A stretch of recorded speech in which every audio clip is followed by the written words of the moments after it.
What's up, small jawers? I'm coming to you here on a Friday evening to kind of show you some different things I've been doing on these highland reservoirs like Laurel and Dale and Cumberland from the fall period, kind of your late summer, fall transition to even into your late fall to winter and now full-time winter patterns I'm working. I try all this stuff as a general rule. During this period, some of the stuff is going to work better some days, and some days it's not. It's more conditional type stuff.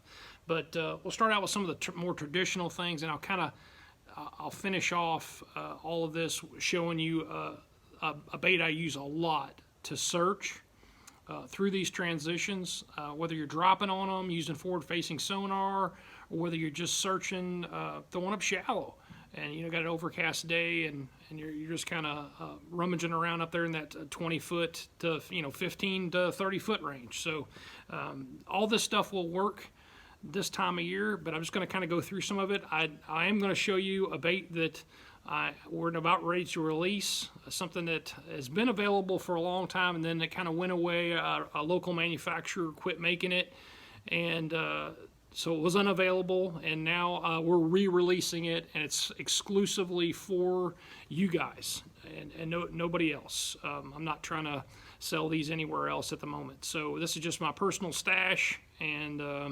I had a certain amount made, and I'm willing to share that tool with you. So we'll start off with some of the traditional wintertime stuff that I use in these transitional periods. Everybody's heard of the silver buddy. It's a phenomenal bait. We caught a lot of fish on that sucker. Just a standard old half ounce, fishing on 14, nothing crazy. Get it down there, and we were catching our fish pretty deep. So 30 foot plus was kind of where they were setting up. But I know you guys have heard a lot, and there's a tool that you can use this time of year in addition to your vibrating, I guess, I don't know what you call these things, but the silver buddy type baits. The steel shad is another bait that's also very good through that whole period. So anyway, don't ignore those two baits. They have a lot of vibration. You kind of just, you fish them like a jig. You almost get them down there and kind of lift them and let them pendulum toward you. And I typically fish those on anywhere from 14 to 10 pounds, somewhere depending on how much of a reaction bite I'm looking to get. It's kind of situational and conditional, and it depends on the mood of the fish. So you'll find that no matter what I'm doing down there, I'm always toggling and adjusting my line size. I'm going between 10, maybe sometimes 8 pound, all the way up to 15 or 20. But that's kind of how I control the rate at which these baits fall, and how quickly I can work them when they get down deep. So anyway, let's get on to something that's becoming a lot more popular right now, and that's the use of a tail spinner. Specifically in the fall, a lot of people are competing on these baits. So they're really not only they're very popular, but they're very, very effective, and you got a lot of semi-professional folks that are starting to compete with them. I'm sure professionals are probably not even talking about them. So anyway, one of the most popular ones is probably the Daracoup. It's a beautiful bait. I pretty much throw all my tail spinners in a half ounce, and I adjust the rate to fall or how I'm working them with that line. So anywhere from 8 pound all the way up to 15 or 20 for me, depending on the situation, how shallow I got them, and all that. There's another great bait. That's the Daracoup. Another one that I've used is a Demiki Axe Blade. You can see I've put a Colorado. It comes with a willow, but I put a Colorado on it to kind of slow it up a little bit. I'm giving them a little more time in this cooler water to mess with it. One cool part about this bait is it has hooks down here on the end. So if they typically, in a tail spinner, they'll slap at that spinner, and the bite is just like a spinnerbait bite. So if you like a chatterbait or a spinnerbait type bite where they just really throttle the bait, you'll love a tail spinner bite. And you can fish these vertically, or you can fish them horizontally down flats and ditches and all those places. So it's a great tool for covering water. The Demiki Axe blade's a little heavier. I think this one's about an ounce, maybe an ounce and a half, something like that. So it's for really bombing it out there and being able to cover water quickly.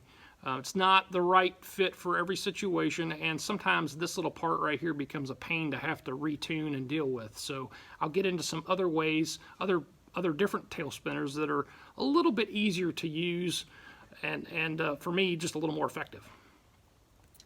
This is a bait, and this is a bait I've had for about 5 years. You can see the paint's nearly gone.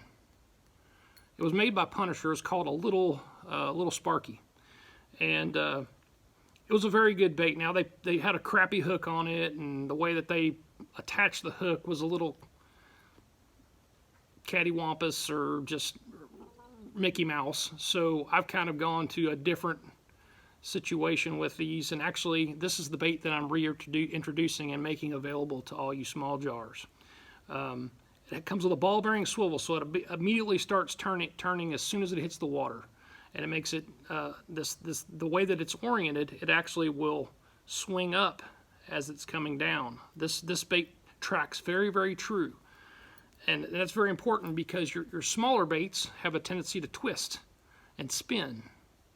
This one, because it's just a little bit longer, it's very compact. You can see it's a very small bait, very easy for a target oriented type fish like a smallmouth to get it all in their mouth. And a lot of times when you see them or when you get them in, they'll have it choked, and this will be deep.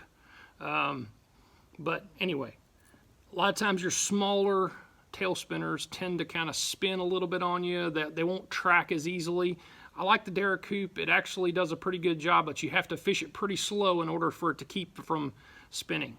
This one you don't. You can pull on it, you can do whatever you want. The line tie, everything kind of falls in line, and it's about as compact as you can make it.